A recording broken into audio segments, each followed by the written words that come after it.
Hi there, everyone. My name is Christian Eschbach, and welcome to Confessions of a Domestic Engineer, or as I like to call it, Code. And today we start cracking the code of my aquaponics setup revisited.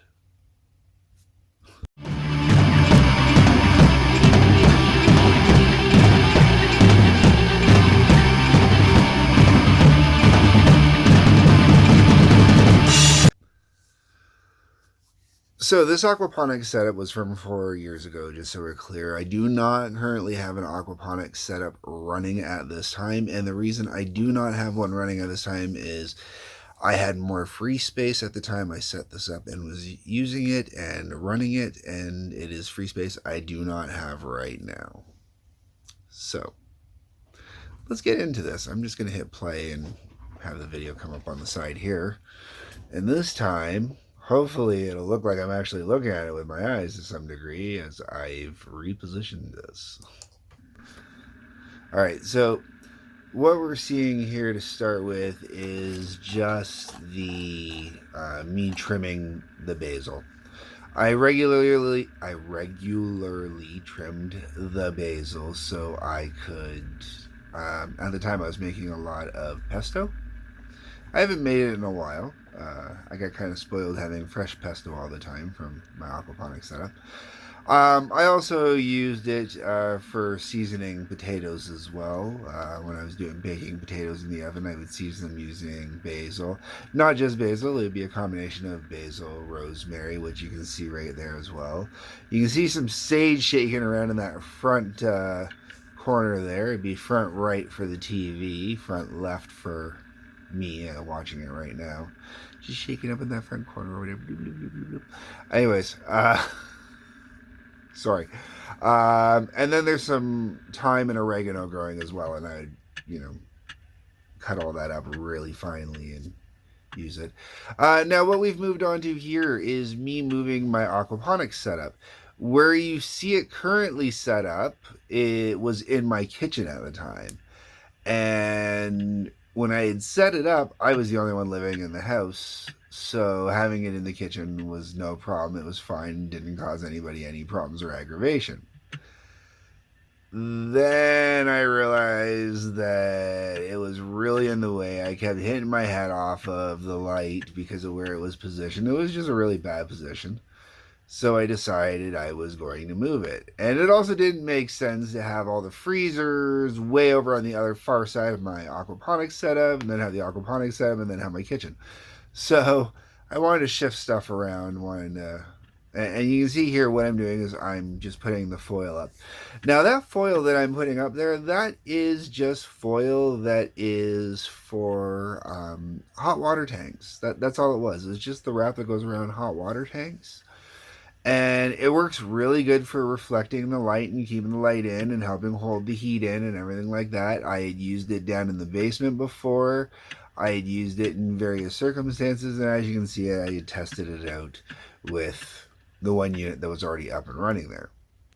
This is after I had moved stuff over. I did not film moving the aquarium over. It's too much of a pain in the butt to film that and get it right.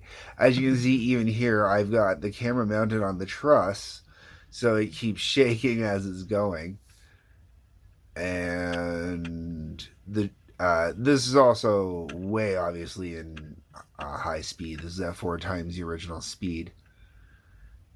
And I use a staple gun to staple it all on the walls. Now, when I took all this stuff down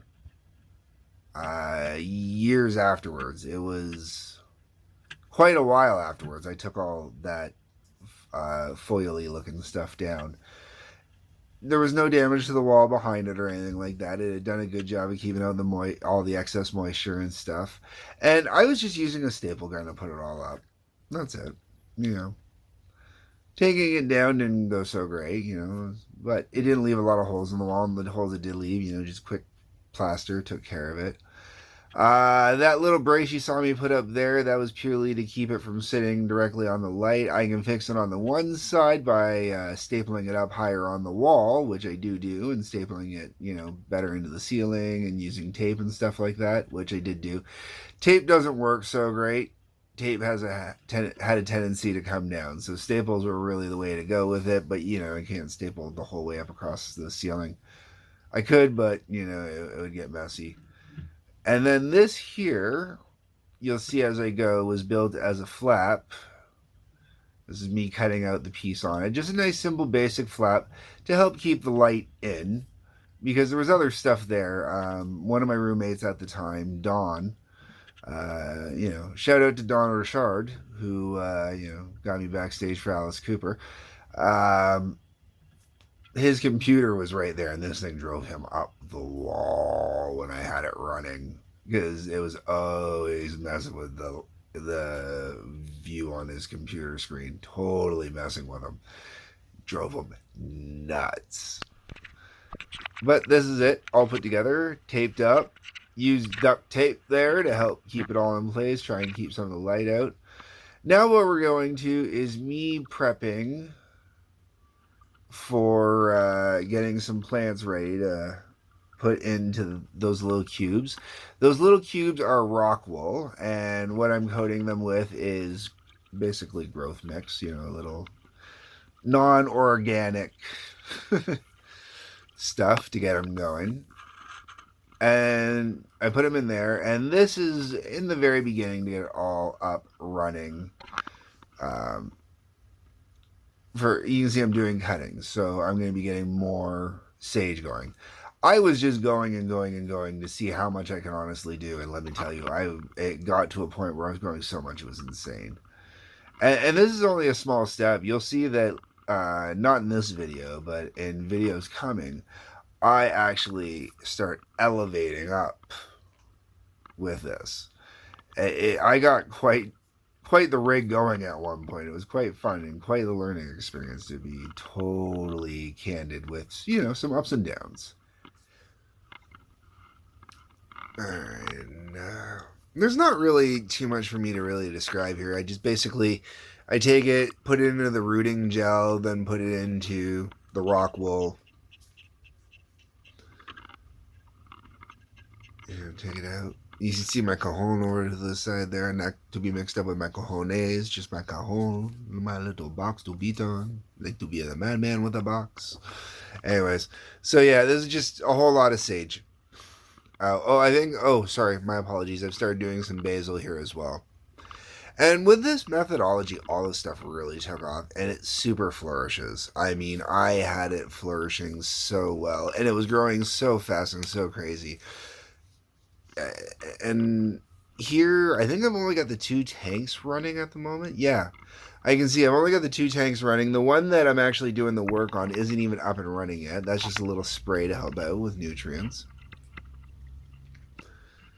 Let's see, I'm putting those ones in there, and I think this is for seeds. Yeah, this is me trying to get some cilantro growing.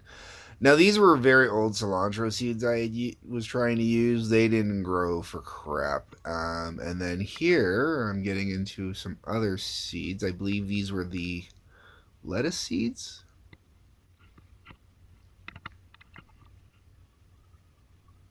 I'm just trying to space them all out so they go. Oh, those are the lettuce seeds there. I'm not sure what the other one was I was doing. It could have been the lettuce seeds as well. And everything flourished. I mean, everything did. And you'll see as the video's gone. And those seeds there, oh, those seeds. Yeah, those were definitely for some fine herb. Yeah. Those didn't grow well, unfortunately. It did not. I had a little success, but nowhere near what I would have liked or what I've had in the since then. And then here, you can actually see the growth. This is the same stuff.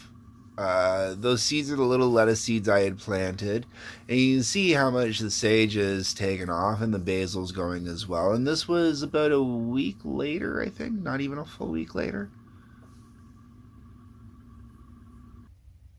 And all I'm doing here is trying to separate out the lettuce so I can put it all into individual ones to try and get as much of it as possible. And it worked really well.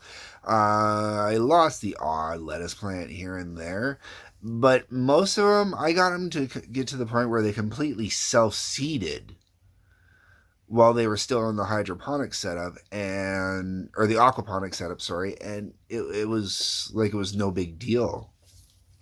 Although I will tell you, I will never let it go that far again, because when it gets to the point where it's ready to start seeding, that's when it starts getting really bitter. And I'm not big on bitter lettuce. I like a nice kind of softer lettuce. I don't mind a little bite and a little bitter, but not overly crazy bitter. And when it gets to seeding point, it gets bitter. At least when I was doing the aquaponics, that's what happened. But like I said, as you can see, everything's just flourishing right now, and I haven't even gotten to the aquaponics part. So yeah, that's it for this episode. There are definitely more coming, and there will be more excitement coming. I know this episode was a little dry, a little dull. I do apologize for that. And we're going to keep it pretty short there. So if you have any comments or questions or whatnot, that's what the comment section's for. Go ahead, shoot those my way, and we'll see what we can discuss over there. Otherwise, like button, the subscribe button. Right now, I'm really pushing that subscribe button. Please, that really does help me out. I got some plans for that one. So please, I would have loved to have covered the trucker convoy in Windsor blocking the bridge. And I don't want to really call it the trucker convoy. We'll call it the Freedom Convoy, because Windsor didn't have as many trucks.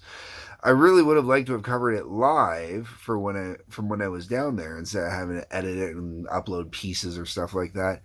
But because my subscribership isn't quite high enough, it didn't quite work. So I definitely need that subscribership. So if you can help me out there with that, hitting that subscribe button if you haven't already. Otherwise, folks, there is a link for Patreon. Peace, love, take care.